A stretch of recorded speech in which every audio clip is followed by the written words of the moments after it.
আজি অসম দিৱস বা চুকাফা স্মৃতি দিৱস আহোম ৰাজবংশৰ প্ৰথম স্বৰ্গদেউ চাওলুং চুকাফাৰ স্মৃতিত প্ৰতি বছৰে অসমত পালন কৰা হয় অসম দিৱস। আজি অসম দিৱস উপলক্ষে ধেমাজি ঐতিহাসিক হাবুঙত আহোমসকলৰ পৰম্পৰা নীতি নিয়মে অসম দিৱস পালন কৰা হয়। হাবুং উন্নয়ন সমিতিৰ উদ্যোগত আয়োজন কৰা দিৱসত পুৱা পতাকা উত্তোলন চাওলুং চুকাফাৰ প্ৰতিচ্ছবিত মাল্যাৰ্পণ কৰাৰ পিছতেই আহোমৰ পৰম্পৰা নীতি অনুসৰি পূজা অৰ্চনা কৰা হয়।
অসম দিৱস হিচাপে হাবুং উন্নয়ন পৰিচালনা সমিতিয়ে আজি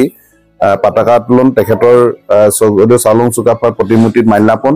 ঠিক তেনেকৈ পূজা পাৰ্বণৰে তেখেতলৈ শ্ৰদ্ধা জ্ঞাপন কৰা হৈছে আৰু তেখেতৰ পৰা আশীৰ্বাদ বিচৰা হৈছে যে আহিবলগীয়া প্ৰজন্মক এটা ভাতৃত্ববোধ তেওঁ যিধৰণে ভাতৃত্ববোধেৰে একতা এনাজৰীৰে অসমখন গঢ়িব চেষ্টা কৰিছিল ঠিক তেনেকৈ সকলোৱে একতা এনাজৰীৰে ভাতৃত্ববোধেৰে আমি লগ লাগি অসমত এটা শান্তি বাতাবৰণ তথা ঐক্যবদ্ধতা এটা চিন্তা চেতনা যাতে তেওঁলোকৰ মনত জাগ্ৰত হওক তেনেকৈ স্বৰ্গদেউ চাওলুং চুকাফাৰলৈ আমি পূজা অৰ্চনা কৰাৰ লগতে লাংডন লাংকুৰি জাচিংফা সৃষ্টিকৰ্তা লালন পালন কৰা হ'ব বিদ্যা অধিকাৰী গুণৰ অধিকাৰী তেখেতলোকলৈ আমি স্মৰণ কৰিছোঁ যে আমি কাম কৰিব বিচাৰিছোঁ ভাল ধৰণে তেখেতলোকে আমাৰ মনত বুদ্ধি দিয়ক ভালকৈ ভাল চিন্তাৰে আমি এই হাবুংখন তথা অসমীয়া জাতিটো আগবাঢ়িব পাৰোঁ তাৰ বাবে তেখেতলোকৰ ওচৰৰ পৰা আমি আশীৰ্বাদ বিচাৰিছোঁ আৰু আহিবলগীয়া দিনত নতুন প্ৰজন্মক ইয়াৰ প্ৰতি তেওঁলোকৰ আকৰ্ষণ বৃদ্ধি কৰক আৰু কামবিলাক যাতে আমি সকলোৱে মিলি ভাল কৰিব পাৰোঁ তাৰ বাবে আমি আজি অসম দিৱস হিচাপে হাবুঙত পূজা অৰ্চনাৰে আজি তেখেতলোকৰ পৰা আশীৰ্বাদ লোৱা হয়। হাবুং উন্নয়ন পৰিচালনা সমিতিৰ নেতৃত্বত আজি অসম চৰকাৰৰ সহযোগিতাত আজি কিছুমান কাম হৈছে যে পৰ্যটকসকল আহি থাকিব পৰা খাব পৰা এটা সুব্যৱস্থাৰ কাৰণে এটা পৰ্যটন ভ্ৰমণ আমি বনাই থকা হৈছে আৰু যিবিলাক আমাৰ ইয়ালৈ দৰ্শনাৰ্থীসকল আহিব পৰ্যটকসকল আহিব আমি আজি ধৰ্মীয় পৰ্যটক হিচাপে আমি বেছিকৈ পাইছোঁ আৰু দুদিনমানৰ পিছত আমি আৰু কিছুমান মানসিকভাৱে সামাজিক দায়বদ্ধ থকা পৰ্যটক আমি পাম তেখেতলোকে ইয়াত যাতে চাৰিওফালে এটা শান্তি বাতাবৰণে ভাল ধৰণে আজি মৈদামলৈ যাব পৰা এটা পৰিৱেশ ধৰি লওক আজি পুখুৰীলৈ যাব পৰা এটা পৰিৱেশ আজি টাই মিউজিয়ামলৈ যাব পৰা এটা পৰিৱেশ আজি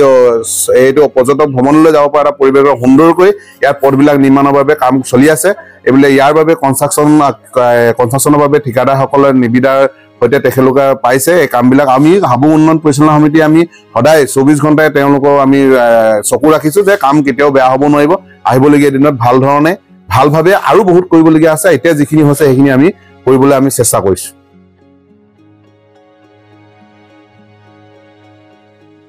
গোগামুখৰ পৰা ললিত শইকীয়াৰ ৰিপৰ্ট অসম টুডে।